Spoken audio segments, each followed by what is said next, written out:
costume for Mystery Theater.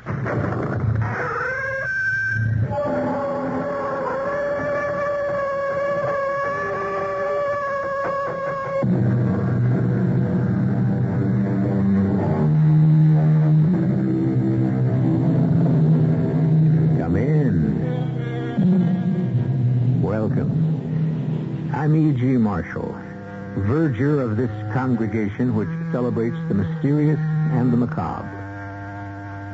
Chance, as a learned man once said, may very well be the pseudonym of God when he did not wish to sign his name. And then again, chance may very well be what it appears to be, a random accidental event.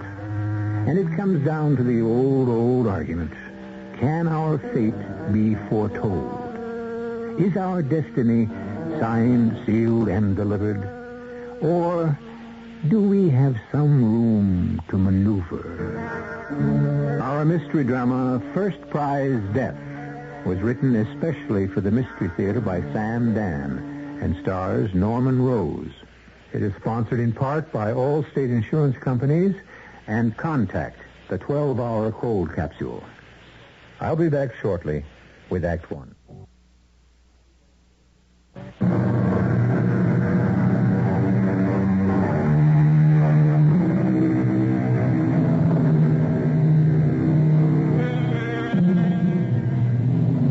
No living creature suffers from such poor public relations as the snake.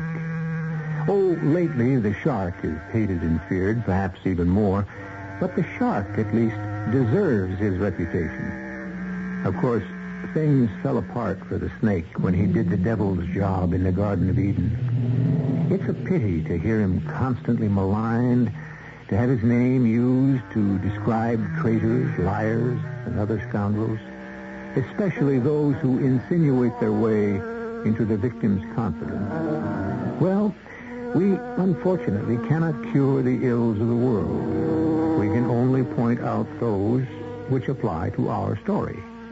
The snake of discontent has already begun to gnaw at the vitals of John Harrison Desmond, although John is about to deny it stoutly. Good morning, Eloise. Morning. It's a lovely morning. Mm-hmm. Breakfast. What shall I have for breakfast? You may have anything you like. Mm-hmm. What has Millicent prepared? Nothing. She awaits your pleasure. She awaits my pleasure. This almost sounds as if I'm a feudal lord about to exercise my droit de seigneur. How about ham and eggs? You know what that means, don't you, Eloise? Oh, bacon? The lord of the castle had free reign as far as all the women who lived on his estate were concerned. Oh, pancakes? I suppose a captain of industry today, who is, you might say, the equivalent in power to a feudal lord, could actually demand and, for the most part, receive... Oh, John, I just don't know how you can be so cheerful this morning. Tell me, if you will, how this morning differs from all other mornings. Sure. Breakfast. Why don't I have a slice of ham, a rasher of bacon, and a single sausage, and one egg poached? There. Oh, John. Shall you communicate this intelligence to Millicent, or shall I? Oh, John, it's a shame. It's a crime. It's unfair. It's wrong. Darling, is something the matter? Oh, John, how could they give the prize, the Parkhurst Award? Oh, is that what's bothering you? Well, it has to bother somebody.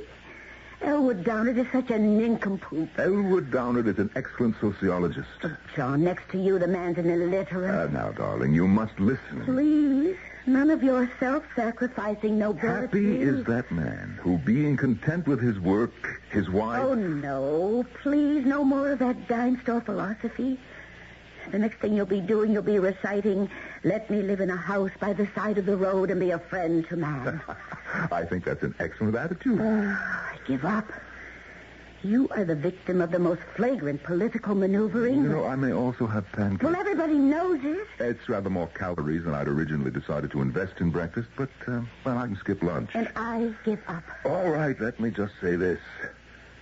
Elwood Downard is a man of substance and stature. He's not in your class. That's not true. He was in my class. Oh, John, when I was really? teaching at the university. And since he was my pupil, his receiving the award is a compliment to me. You taught him everything he knows. You know, this is a silly and fruitless argument. Well, you're too good-natured. Would you rather I was ill-natured? I give up. This time I hope you mean it. And furthermore, what's the use? Yeah. Now, have you finally subsided? Good. Darling, I know my worth. I know my value. But... No, you must listen to me. But I know what you're going to say. Fine. And there's no need for me to say it. You're going to say, I don't care for the opinions or the... Well, if we both know what I'm going to say... It is enough for me that I do my work. History shall assign me my place. Yes, that's about what I was going to say. But by the time history gets around to you, you'll be dead. Well, then it won't matter very much, will it? The Parkhurst Award, it's even more prestigious than the Nobel Prize. Yes, and I never won that one either, did I? John, you have to get in there and fight. Darling, I am not a pugilist. I give up. Please do, even if it's just for a little while.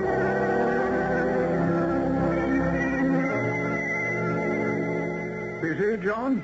Oh, Spence, come on in. Well, we fed it all into the computer. The data looks pretty good. Now, how far away are we from the report? Well, no more than 6 weeks. But we know the conclusions. It's obvious. We're going to advise the Emir that the basic economic effort of his country should now be devoted toward developing the fisheries. I must say you've marshaled some brilliant arguments. Brilliant. Spence, tell me something. Sure. What? Oh, never mind. Something bothering you, John? Well, it's just...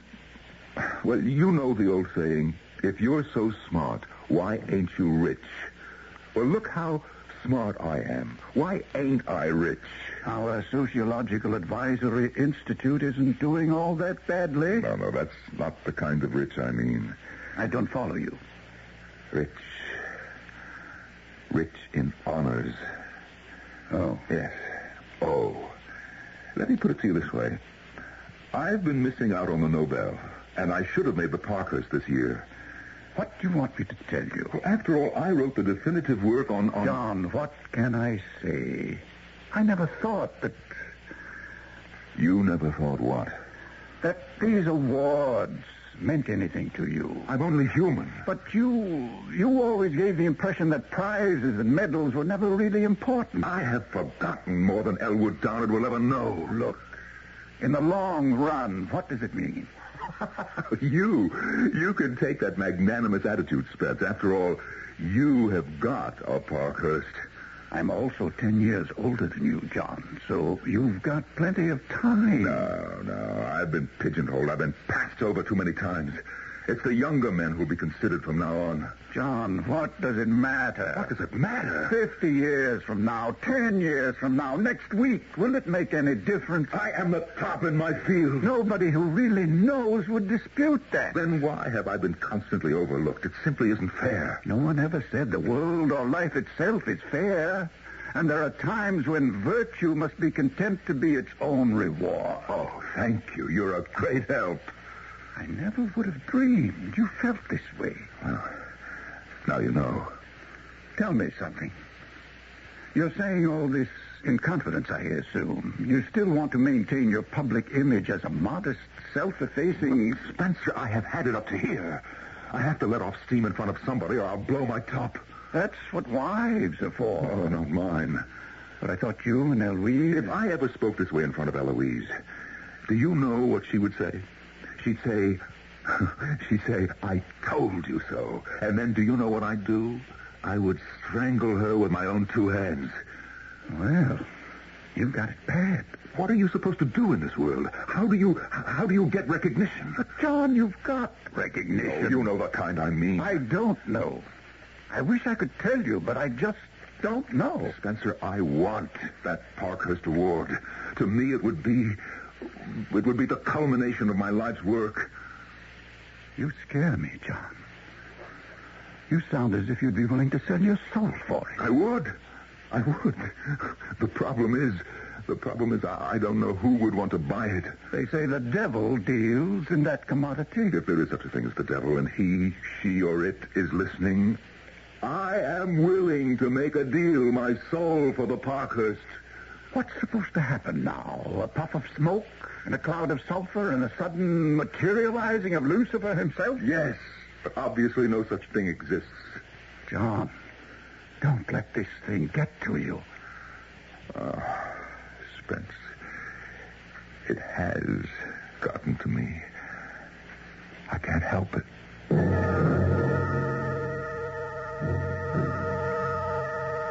Mr. Strickland, we have two names for you. Dr. Peter Spencer and Dr. John Desmond. And who are these gentlemen, Mrs. Poole? Well, they run an organization called the Sociological Advisory Institute. Mm-hmm. Yes, it's one of these extremely prestigious research centers and think tanks.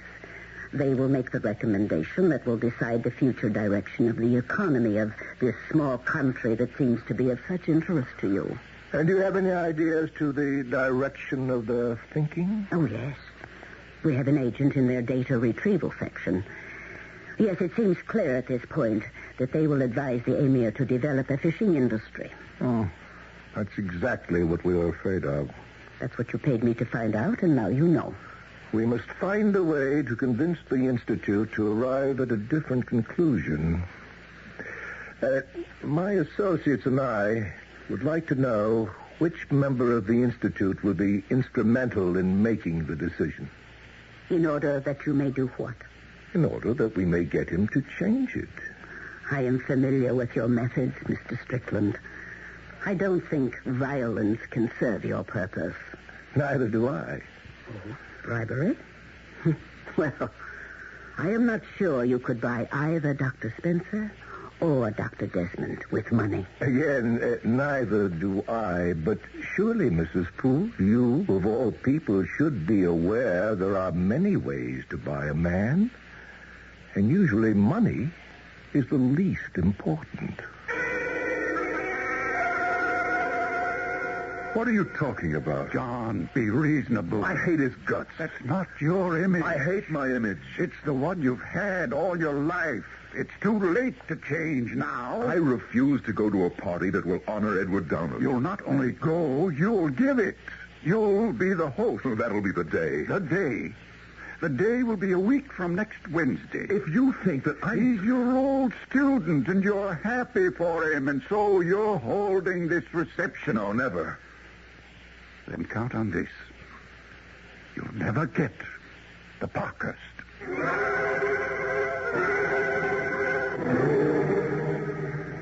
You asked us to discover the kind of coinage one must use to bribe Dr. John Desmond. Mm-hmm. Well, as you can hear, we have inserted a recording machine in his office. Here, listen to this. Then count on this. You'll never get the Parkhurst. How will a cocktail party win me the Parkhurst? It's politics. It's mingling. It's being seen. It's being gracious. Oh, come on, John. You want the Parkhurst. You want it more than anything in the world. Well, have you heard enough, Mr. Strickland? Parkhurst. The Parkhurst Award. It's actually as simple as that. Excuse me, Mr. Strickland. Hmm? Are you saying that it is simple for your organization to obtain a Parkhurst Award? I'm saying, Mrs. Poole, it's simple to promise.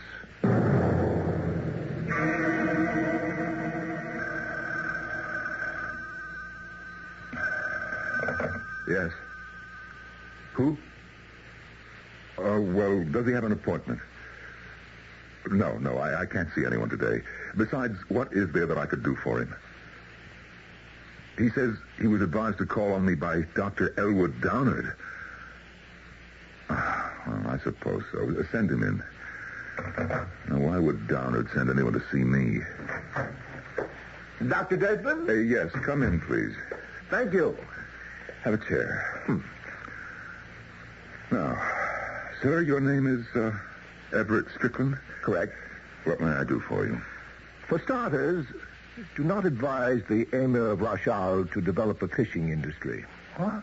Oh, now, see here. I believe in getting to the heart of the matter. And Elwood Downard sent you to me? No, I don't know the gentleman. I used the name because I knew you would have to grant me an interview. The interview is over. Of course. Only one thing remains to be said, and then we may adjourn so that you will be able to meditate. Get out before I throw you out. We could have led up to this gradually over days or weeks or even months, but I believe in placing all the cards on the table immediately. If you care to go along, we're prepared to pay you handsomely. Now, you listen to me. I don't know who you are or what your game is, but if you think you can bribe me to betray a client... I don't think I can bribe you. I know I can. There isn't enough money in the world. I wouldn't give you a single penny. I'd give you what you want more than anything else. Will you be good enough to get out? I offer you the Parkhurst Award. Now, do you still want me to get out?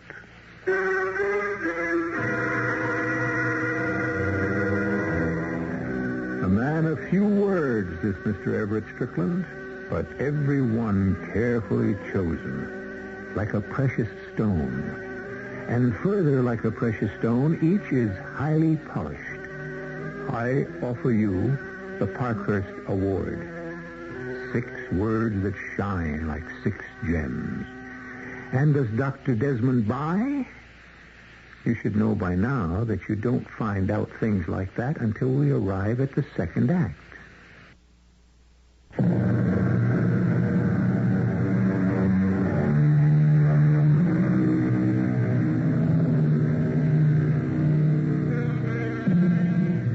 And what are the basic motivating forces in human beings? One great authority says sex. Another says hunger. A third says territory. Well, from all this, we are assured of one thing. There are different forces for different folks. At this time and in this place, what motivates John Desmond is what Shakespeare would call the bauble reputation. Mr. Strickland, I don't know what your game is. I'm willing to give in order to get. Why should you be concerned with our dealings with the Emirate of Rashal? I represent a group that has worldwide interest, Dr. Desmond. What we are talking about is completely out of the question. Why? I have my reputation to consider. Your reputation is very much the subject of this discussion. It would certainly be enhanced by a Parkhurst Award. I have heard enough, more than enough. That's absolutely true. You have heard enough for one day. Now you must sleep on it. Mr. Strickland, if you do not leave my office immediately, I shall have one of our security people toss you out. Oh, that won't be necessary. I'm going. You need time now. Time to digest what I told you. Oh, spare me any further pathetic attempts to talk me into it. No need for me to do that. In the end, you'll talk yourself into it.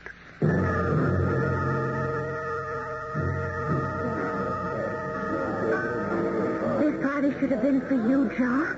Darling, why don't you have a canopy and a drink and just enjoy yourself? That speech of yours, that eulogy to that nitwit Woody Downward. His name is Downard. Oh, Downward, I have a husband who's content to play second fiddle to his inferiors. Oh, here comes the great man now. No doubt he intends to patronize you. I'm going to get lost in the crowd. Eloise.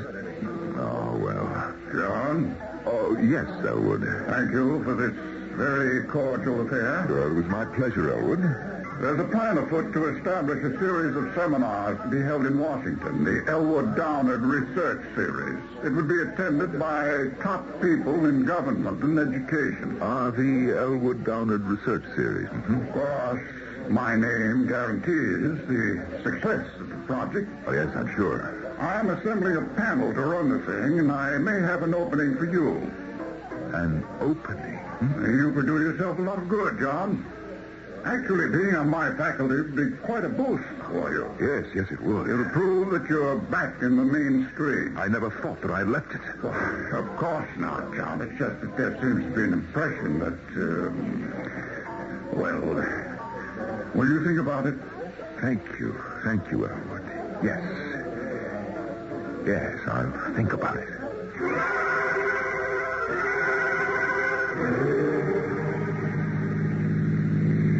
What was I thinking of the whole evening? I'll tell you. I don't believe I asked you, Eloise, dear. You should have been the guest of honor at that party. You should have been the Parkhurst medalist. Why are we stopping here? Because I have something vital to tell you. What's that? Shut up. John. I don't know any other way to put it. I don't want to hear another word about Elwood Downard or Parkhurst prizes. But John, darling, I'm only trying to... I know. You're only trying to inspire me. Well, is that bad? In this case, it can lead to a catastrophe. John. You want me to have recognition, fame. Well, is that so terrible? These things are not to be, and they're not for me. I won't have you talk that way. Well, I must. Do you understand? I must. You have no right to give up. Eloise, do not weaken my resolve. What resolve? I am willing to accept the hand that has been dealt to me. Please don't make me dissatisfied. But I'm only trying You keep saying that you're only trying. And I must tell you to stop. Just stop right now, right here. Never, Eloise, never say another word to me about winning an award. But I don't understand Just leave it at that. Don't push me. I'm having a hard enough time as it is. John, what do you mean you're having a hard time? Eloise, the discussion is over. For good.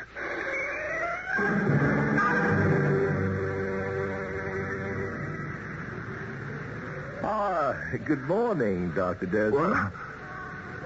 What are you doing here? Well, this is a public bar. If you'll excuse me. I thought we might walk a little ways together, Dr. Desmond. There is nothing that you and I can do together, Mr. Strickland. So, you're thinking it over. Thinking what over? My little proposition. That's why you've come out here, to commune with nature, to get away from it all, to clarify your thoughts. Mm-hmm. Tell me, why do you wish to change our recommendation? Because it makes a great deal of sense. Well, in that case, I would think that the government... You see, we want the present government to fall. Why? So that friends of ours might take power. Who are these friends? Is that important? All that matters is the Parkhurst Award. And the committee is even now considering next year's medalist. I see. Well, assuming, for the sake of argument... Yes? What is it that I could suggest in all practicality? Why, the practical solution is the obvious one. A program of agriculture. Cultivation of wheat. Well, it may be obvious, but in the long run, it cannot solve the problems of self-sufficiency. Your solution to use the offshore waters and the inland lakes is an inspiration, but it's premature. Oh, but still, it's the only real hope for the salvation of the country. Would you like to win the Parkhurst? Oh, I would never consider such a bargain. Never. But, well, listen. I mean, assuming for the sake of argument, just suppose. How could you guarantee that... there are 5 members of the selection committee. We control 3 of them. The majority. What do you mean, control? Or let us say we are aware of certain intimate details in their lives which could cause each of them no end of embarrassment. Ah, you could blackmail them. In a word, yes. Oh, well, I could never consent to such a thing as... You need that award, Dr. Desmond. Unless, of course, you want to be patronized by Elwood Downard for the rest of your life. It's a rather cruel world. Ability simply isn't enough. The lily has to be gilded. Well, it's your decision. Well, now, listen, not that I could even consider such a thing, but how could I be sure? An extremely important question. We will deposit the sum of $1 million into your account at the bank of your choosing. If we are unable to deliver the prize, the money becomes yours. Now, surely we don't intend to lose that kind of money. And you can guarantee that prize? We know for a fact that Silas Halverson, one of the committee members, had an unfortunate encounter with a young lady during his youth. That Professor Emery Winston... No, please, I don't want to know about it. Well, Doctor, what is your answer?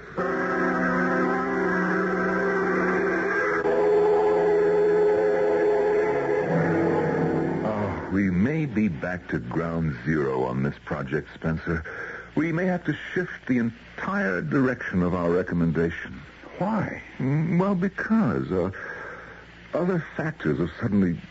Well, I don't believe that we can... What are you trying to tell me? You know, we better go the agriculture route. It's a safer recommendation. We weren't engaged to look for safety, but for a viable economic system. We have no assurance that we can successfully stock those waters with fish. But fisheries not only solves the employment problem, it also assures the people of a protein diet. Yes, such a program cannot be implemented for many years. Why?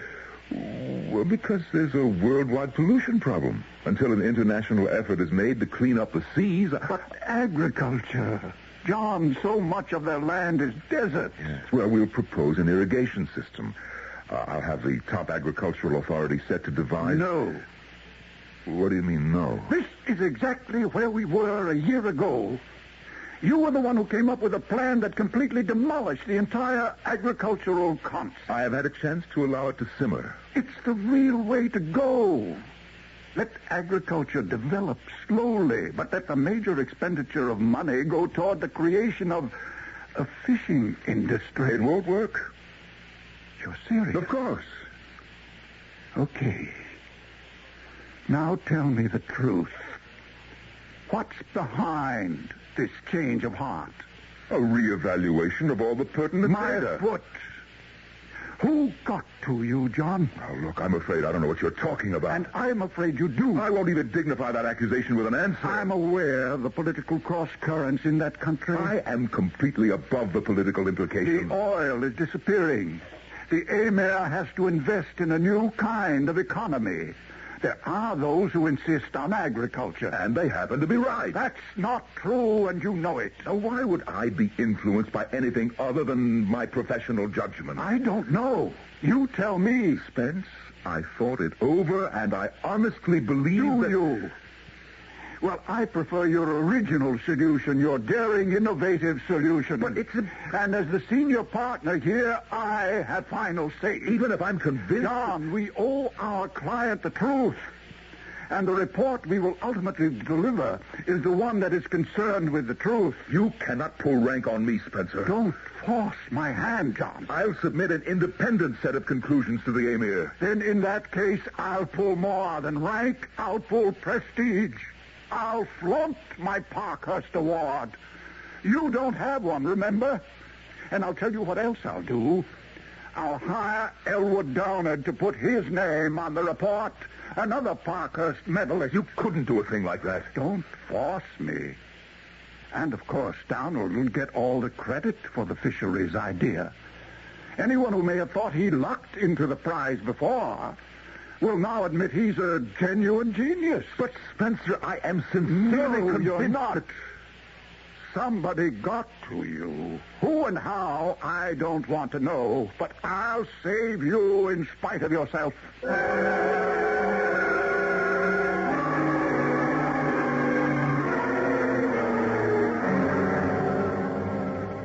I thought we had a deal. Yes, so did I. So what's the problem?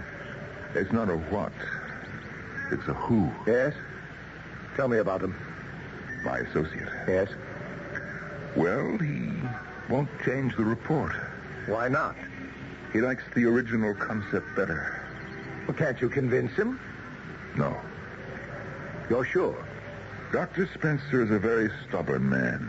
When he makes up his mind, nothing can change it. So, I'm afraid our deal is off. Oh, never say die. You never tell what can happen tomorrow. Where Dr. Spencer's concerned, I can. I think I'd like to have a little talk with him. Oh, no. You don't know Dr. Spencer. And you don't know how I talk.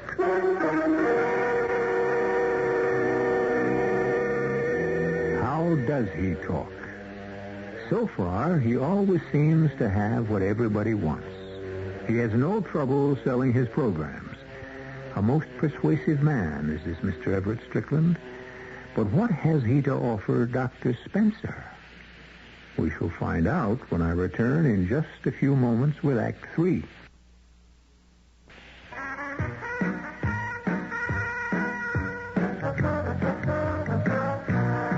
New York in the 1890s. The bold figure of Diamond Jim Brady makes his way toward Louis Sherry's, the most elegant restaurant in the city. Good evening, sir. Mr. Sherry himself escorts Diamond Jim and his attractive lady friend to their table. The highlight of the meal was Mr. Louis Sherry's ice cream dessert. Louis Sherry's ice cream still has that old-fashioned flavor, yet none of today's additives. Made from real cream, milk, pure cane sugar, egg yolks, natural flavor, no artificial anything. You'll see that we haven't lost our taste for old-fashioned elegance. Mr. Louis Sherry's ice cream, the natural flavor of the 1890s in the 1970s.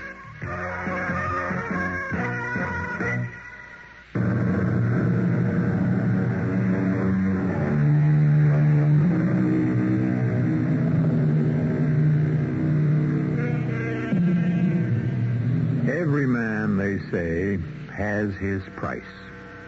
The tag on Dr. Desmond has already been displayed.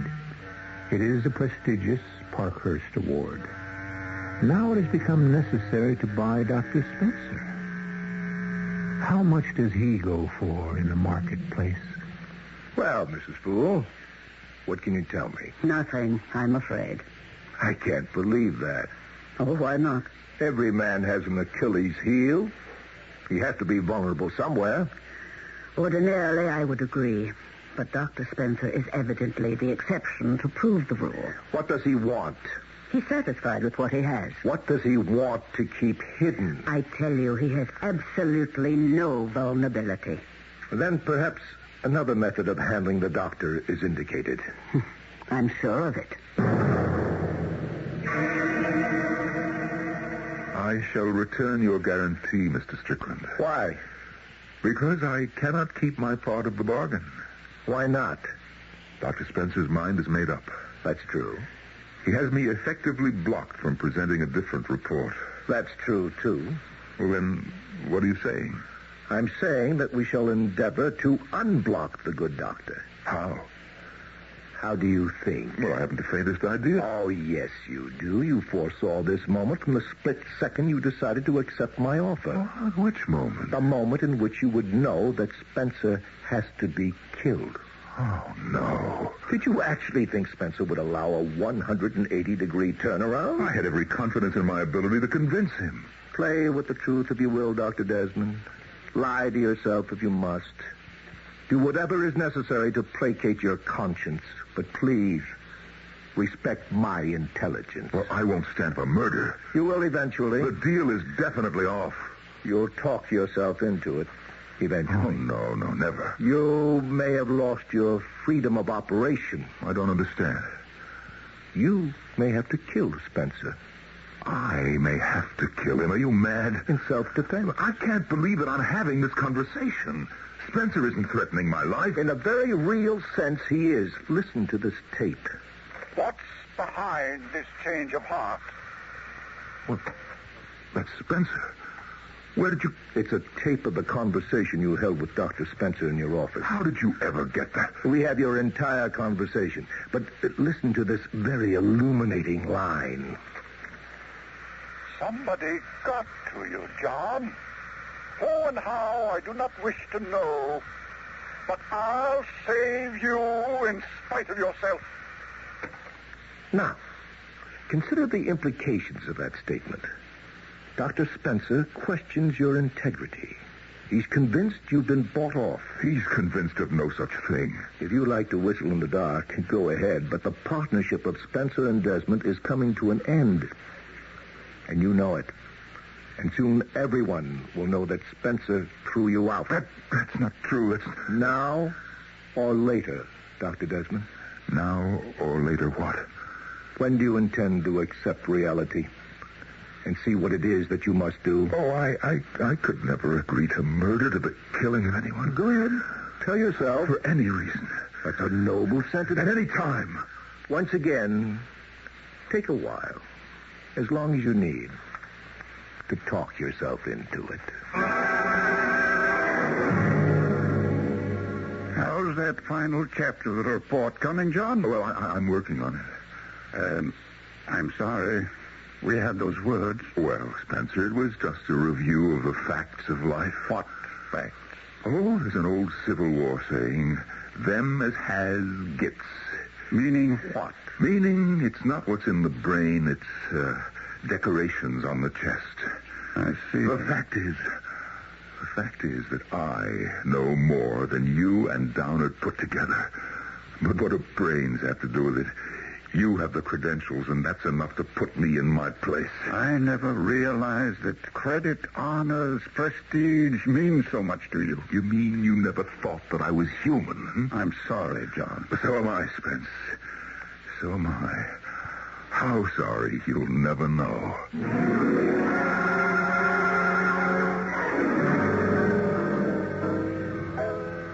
Well, Dr. Desmond? Mr. Strickland, Yes. Well, you see, I've decided to go ahead. See how simple it is? The first decision is always the toughest. After that, everything just falls into place. Oh, yes. I mean, I suppose if you want to get anywhere, you've got to bite and claw and kick. Well, there's absolutely no doubt about it. And Spence is an old man anyway. So he goes a few years earlier. And this way, his departure can do you some real good. His departure? We've been studying Dr. Spencer's habits. He likes to spend his weekends in his cabin up in the mountains. The cabin? Yes. He likes to detach himself from the world and meditate and just be his own man for a few days. Oh, but why do I tell you these things? Well, what are you going to do? Well, nothing involved, nothing complicated. Our amateurs attempt highly complex plans, which then fall apart from their own weight. But, I mean, what are you going to do? A freelance agent will be dispatched to the location. He will shoot Spencer. Oh. Well, that's quite all right. Be shocked, be horrified, show all the human reactions. It's expected of you. Yes, but The place is miles from any human habitation. The good doctor requires solitude. And so a prowler robbed him and killed him. But that's an eminently logical event. The police will accept it without question. And then control of the Institute passes into your hands, and we have no more problems. Mr. Strickland, how will this operative be sure that it's Spencer? He'll be sent to the cabin with orders to shoot the occupant. Has there ever been another occupant? Oh, no. And the event is scheduled for Saturday evening at 7, immediately before twilight. Oh, no, listen, Yes. Nothing.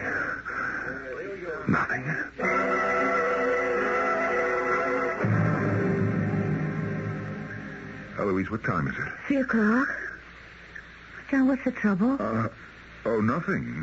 I don't know why you just want to sit indoors on such a glorious Saturday afternoon. Well, I just feel like sitting indoors. Is there a law against it? Oh, excuse me. What time is it? I just told you. Well, tell me again. It's almost a minute after 3. John, please tell me what's wrong. Darling, something is wrong. No, it'll wear off after a while. What will? Oh, forget it. Well, this is no way to have an intelligent conversation. Who says we have to have an intelligent conversation? Who says we have to have any kind of a conversation? Excuse me. What time is it? 1.5 minutes after 3. Do you want some coffee, tea, a drink? John, I'm afraid I'll have to break a confidence. Eloise, I don't feel like a conversation just now. And I'm going to do it because I know what's eating away at you. You do? Yes. The lack of recognition. Oh, please, I just don't have the heart. And I'm going to tell you something. But look, honey, next Saturday you must pretend to be surprised. They'll be here.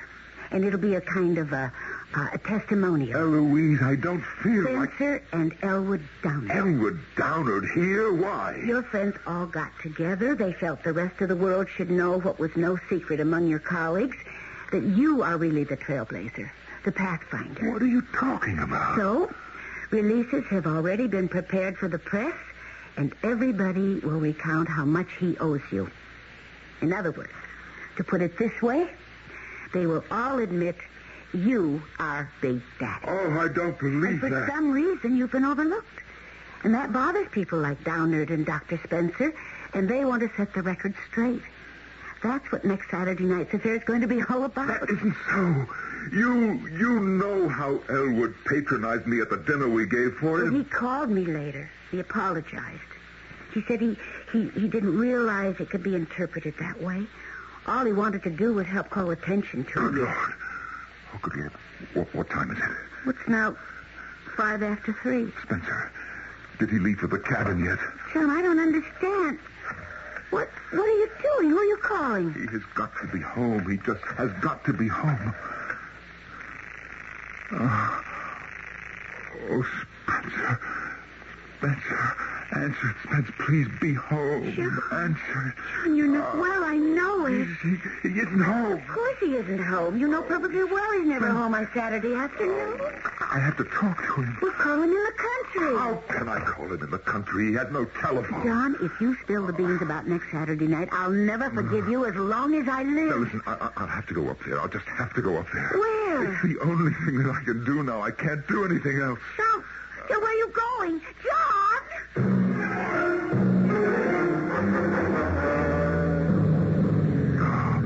Oh, Spence. Spence. Spence. Spence, are you in there? Spence. Oh, good Lord, am I too late? Spence. Spence. Oh, thank the Lord. I'm in time. He's not here yet. Now, what I better do is go back along the road and stop him from coming up here. Turn around, Dr. Spencer. Oh, no, wait. I'm not Dr. Spencer. Quit thinking, pal. You see the gun in my hand, so naturally you're going to deny your old Doc Spencer, but it's no good. I was told you'd be up here. Now, look, I can explain. Nobody has to explain nothing. No. You know what I am? I'm an assassin. But you're making a mistake. I could have shot you in the back just before. Look, try to understand what I'm saying. Ask me why I didn't shoot you in the back. I'll tell you. It's because a man should make his peace. No, please. Whoever, whatever he believes in, just before he goes. No. Now, you got 1 minute. No, please. It's the tradition of the But I tell you that I am not. Is that how you want to spend the last minute you got in the world? You're making a mistake. Don't look at the gun. Just close your eyes. I'm very good. Oh, please. I'm very professional. You won't feel a thing. You won't know a thing. Hit the ground! John! John! I'm not dead. Spence! This man, who? I'm afraid he's dead. But he was going to kill you. Oh, Spence. The first prowler, the first robber we've ever had out here. I'm afraid to look closely. He's dead, isn't he? Yes. Yes, he's dead, Spence. Lucky I was out hunting and I had my rifle. Oh, Spence. Can you ever forgive me? Forgive you for what? Well, you see, I had a moment, a very bad moment. But it will never happen to me again.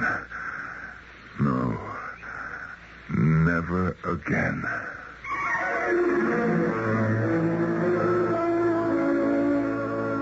He did, and it didn't. And the following year, the committee nominated him for the Parkhurst Award. And when he accepted it, he made a brilliant speech to the effect that the world's greatest honors are the ones a man receives from his colleagues. I shall return shortly.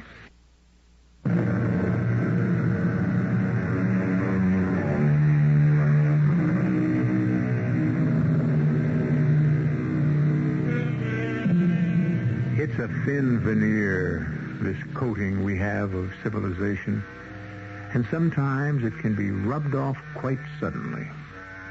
We want something very badly, and before we know it, one thing will lead to another, and there we are, thinking the unthinkable and performing the impossible.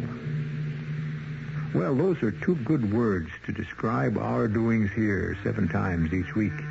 The unthinkable and the impossible. Join the fun. Our cast included Norman Rose, E.V. Juster, Roger DeKoven, and Sam Gray. The entire production was under the direction of Himan Brown.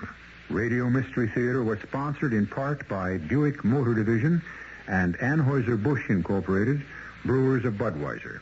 This is E.G. Marshall inviting you to return to our Mystery Theater for another adventure in the macabre. Until next time, pleasant dreams.